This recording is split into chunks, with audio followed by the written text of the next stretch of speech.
Ya, Assalamualaikum warahmatullahi wabarakatuh. Baik, jadi insyaAllah hari ini saya akan tunjukkan cara menggunakan gimbal H4 ni. Mungkin ada yang tak tahu cara nak menggunakan gimbal ni. Baik, jadi gimbal H4 ni harga dia tak mahal, sebab daripada China kan. Kalau di Malaysia ni harga dia 190 lebih lah, 165 ke, begitulah. Ada yang harga 200 tapi tak sampai 300 lah Dan bagi pandangan saya, okey lah gimbal ni untuk kita gunakan, dan stabilizer dia bagus okey lah okey sangat lah sebenarnya. Okey, baik. Jadi cara menggunakannya, mula-mula sekali sebelum kita nak onkan gimbal ni, kita kena pastikan betul-betul yang gimbal ni diletakkan handphone terlebih dahulu. Kalau kita onkan dia dalam keadaan tak ada handphone dekat sini, nanti gimbal ni akan dia punya ni akan menggetar ger gitu. Jadi first kena letak handphone dululah, dan nak letak handphone tu pun kena betul caranya, kalau tidak nanti tak boleh nak guna. Jadi saya ambil handphone jap. Okey, jadi ni handphone ni kita letakkan di bahagian macam ni lah cara dia. Ini. Jadi kamera di sinilah, di atas ni. Okey.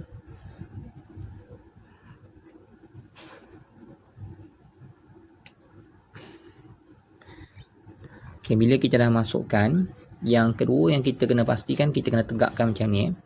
Kita kena tegakkan gimbal ni macam ni. Okey. Yang kedua yang kita kena pastikan adalah pastikan handphone kita ni dia mesti seimbang antara kiri dan kanan ni, mesti seimbang. Kalau handphone kita ni tak seimbang, nanti gimbal ni tu pun tak boleh nak guna. Okey. Ni dia kena seimbang kiri kanan ni. Tengok saya letak ni, dia jangan sengit macam ni, tak boleh, ataupun sengit macam ni pun tak boleh. Kalau kita lepaskan, dia seimbang. Okey, cara nak seimbangkan handphone ni, kita gunakan dia punya mount yang dekat sini ni, dekat sini. Bila kita tegakkan, dia ada satu mount yang dekat belakang tu. Jadi mount tu lah yang kita kena stabilkan macam ni. Macam saya ni, saya dah stabilkan lah handphone ni. Itu yang first sekali yang kita kena adjust. Kalau tak, nanti gimbal kita ni tak menjadilah. Okey. Jadi dia ada kat sini.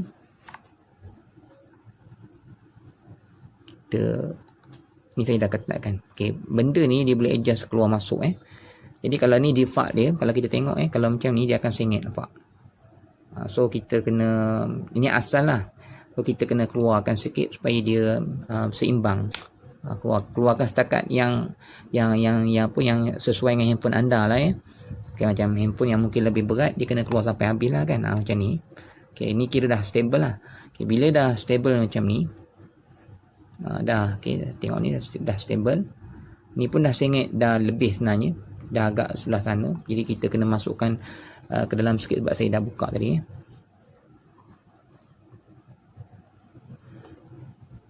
Masukkan dalam sikit. Okey. Okey. Okey, ni dah okey. Kemudian baru kita onkan gimbal ni.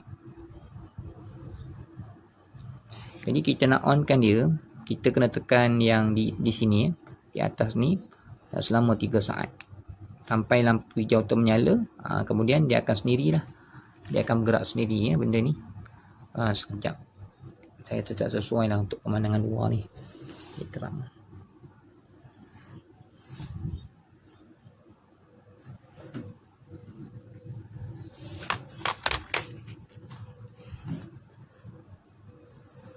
Okey.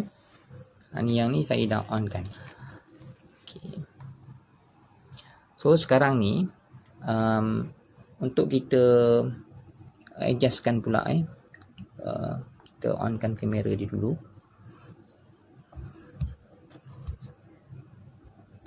Okey. Jadi di sini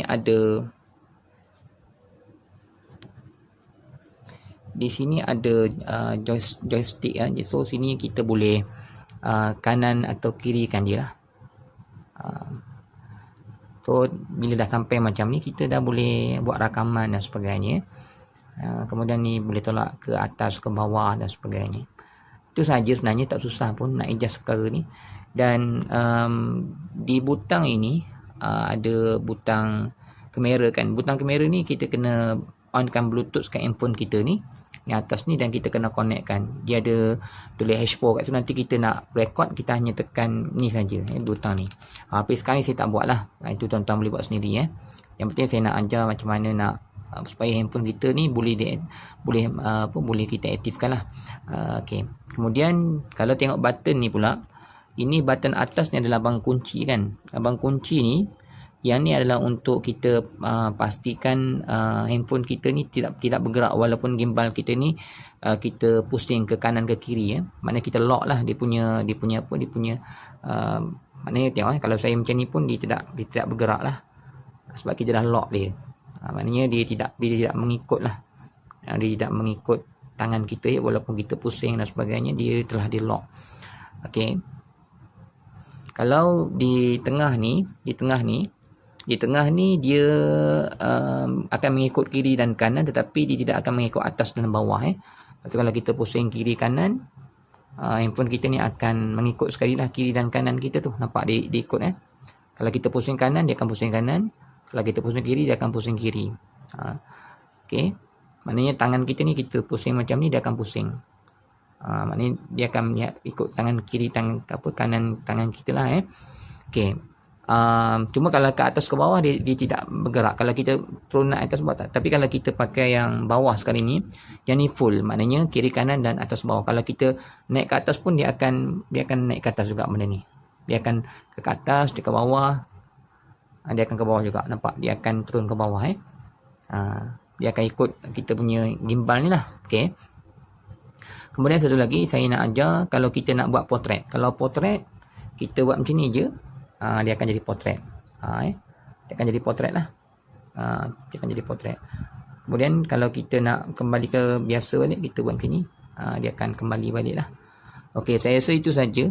Okay, satu lagi saya terlupa. Kalau macam kita dah pusingkan gimbal kita ke kanan macam ni kan, kita nak kembalikan kepada asal, just kita tekan power ni, tekan 2 kali, nanti dia akan kembali kepada asal lah. Contoh saya dah pusingkan ke kanan kan, dia ke kanan, tekan 2 kali, dia akan pusing ke asal balik. Ataupun kalau kita dah pusing ke sini, tekan sini, dia akan ke asal balik. Ataupun kita dah pusing kat sini, kemudian kita dah bagi dia turun ke bawah ke naik ke atas ke kan, kemudian kita tekan button on off ni 2 kali, dia akan kembali. Dia akan kembali. Okey. Saja tu saja button yang ada pada gimbal ni. So charger ni kalau kita charge dia akan merah, kemudian penuh dia akan hijau lah. Kemudian kalau kalau kita charge merah, kalau penuh hijau. Kemudian waktu macam ni, kalau lampu ni masih hijau, maknanya bateri masih banyak. Nanti kalau dia nak habis dia akan merah. Kemudian kalau dia dah nak habis betul, dia akan merah dan berkelip lah. Itu saja. Jadi sekian. Dan yang terakhir, kalau kita nak tutup nanti, kita pegang handphone sebab nanti kalau kita tak pegang handphone kita ni, nanti handphone kita akan terlepas je, sebab gimbal ni akan mati dan pump dia akan jatuh. Jadi bahayalah, takut handphone kita terkena benda ni ke apa semua kan. Tu kita pegang handphone kita, baru kita tekan 3 second, dia akan mati. So dia akan nampak. So kalau kita tak pegang, nanti handphone kita akan longlai kan. So kita kena pegang handphone kita supaya tak berlaga dengan apa-apalah. Okey, itu saja. Terima kasih. Mudah-mudahan dapat membantu tuan-tuan semua. Assalamualaikum warahmatullahi wabarakatuh.